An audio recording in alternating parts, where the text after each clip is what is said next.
शहरातील नामांकित रामदास पेठेतील मेडिट्रेना हॉस्पिटलमध्ये तब्बल 18 कोटींचा गैरव्यवहार झाल्याचा प्रकार समोर आलाय। या प्रकरणी सीताबर्डी पोलिसांनी संचालक डॉक्टर समीर पालतेवार, सोनाली पालतेवार यांच्यासह 18 जणांविरोधात फसवणुकीचा गुन्हा दाखल केलाय।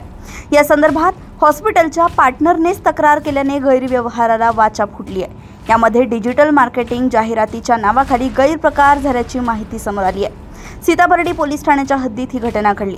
गणेश रामचंद्र चक्करवार असे फिर्यादीचे नाव आहे।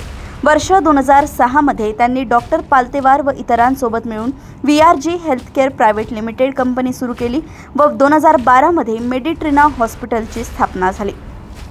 2016 मध्ये इतर लोक बाहेर पडले व चक्करवार तसेच डॉक्टर पालतेवार हेच 50% भागीदार झाले।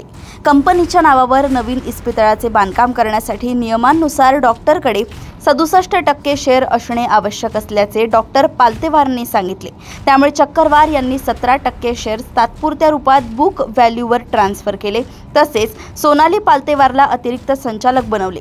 मात्र त्यानंतर डॉक्टर पालतेवारांनी मर्जीने निर्णय घेण्यास सुरुवात केली। पालतेवार दाम्पत्याने मुलगा निनाद सोबत मिळून ऑब्व्हिएट हेल्थकेअर प्रायव्हेट लिमिटेड ही कंपनी स्थापन केली। त्यांनी 2020 ते 21 मध्ये मेडिट्रेनाच्या खात्यातून 2020 ते 21 मध्ये 2 कोटी, 2021 ते 22 मध्ये 2,91,00,000, 2022 ते 23 मध्ये 3,36,00,000 व 2023 ते 24 मध्ये 3,13,00,000 असे 11,41,00,000 रुपये काढले।